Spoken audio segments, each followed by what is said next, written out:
بسم اللہ الرحمن الرحیم۔ حضرت نوح علیہ السلام پہلے رسول ہیں۔ حضرت آدم علیہ السلام کے بعد یہ پہلے نبی ہیں جن کو رسالت عطا کی گئی۔ صحیح مسلم باب صفات میں حضرت ابو ہریرہ رضی اللہ عنہ سے ایک روایت میں یہ آیا ہے کہ اے نوح علیہ السلام، تو زمین پر سب سے پہلا رسول بنایا گیا ہے۔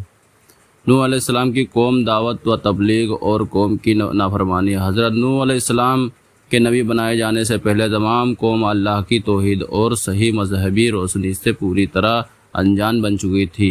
اور حقیقی معبود کی جگہ خود کے گڑھے ہوئے بتوں نے لے لی تھی۔ غیر اللہ اور بتوں کی پوجا ان کا سیاہ تھا۔ آخر اللہ کی سنت کے مطابق ان کے رشد و ہدایت کے لیے بھی انہی میں سے ایک ہادی اور اللہ کے سچے رسول نوح علیہ السلام کو مبعوث کیا گیا۔ حضرت نوح علیہ السلام نے اپنی قوم کو راہ حق کی طرف پکارا اور سچے مذہب کی دعوت دی، لیکن قوم نے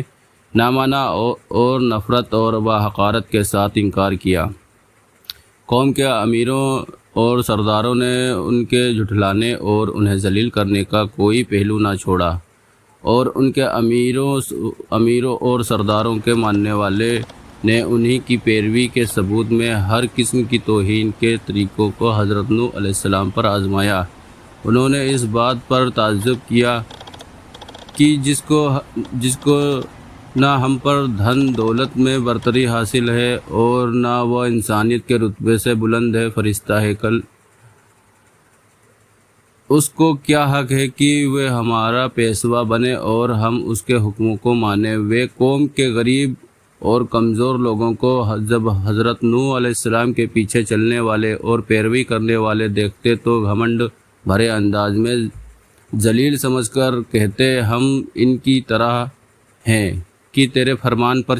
چلنے لگے اور تجھ کو اپنا سردار مان لیں کہ جس کی پیروی کی جائے۔ وہ سمجھتے تھے کہ کمزور اور پست لوگ نوح علیہ السلام کے اندھے مقلد ہیں،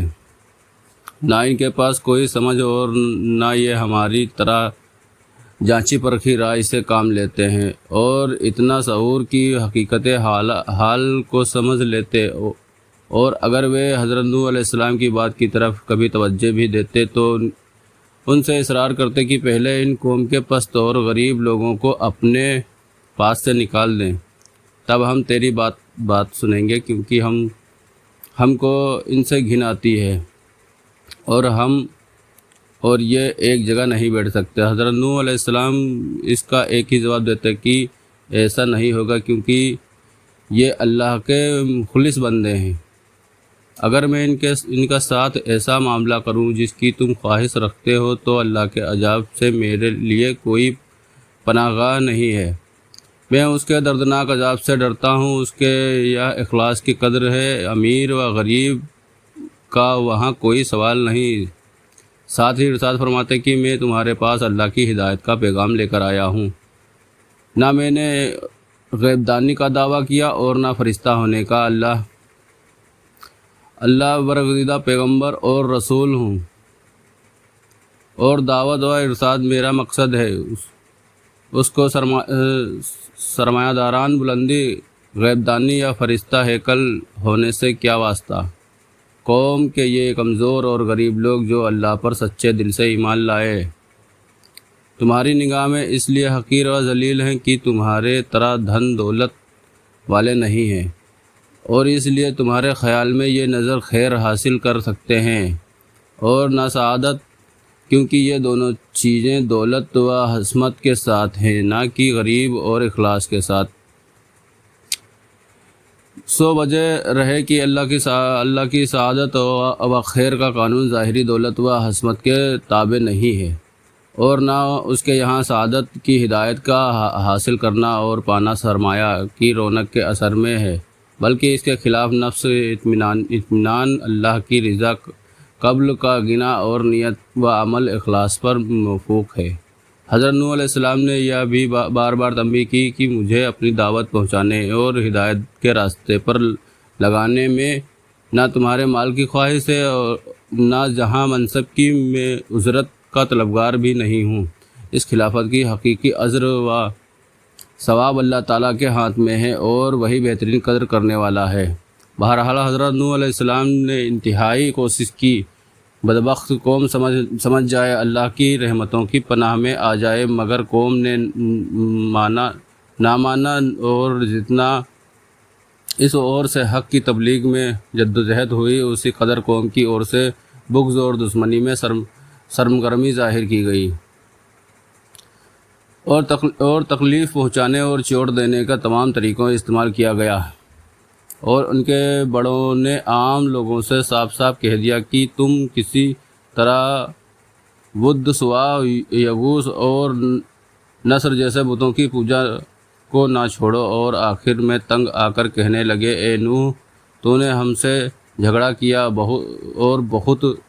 جھگڑا کیا، اب اس کو ختم کر، اور جو تو نے ہم سے اللہ کے عذاب کا وعدہ کیا ہے وہ لے آ۔ حضرت نوح علیہ السلام نے یہ سن کر جواب دیا، نوح نے کہا، ضرور، اگر اللہ چاہے گا تو اس عذاب کو بھی لے آئے گا، اور تم اس کو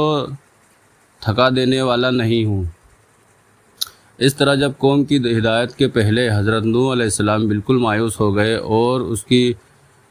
باطل پرستی، ضد اور ہتھ دھرمی ان پر واضح ہو گئی، اور قرآن کے مطابق 950 سال تک برابر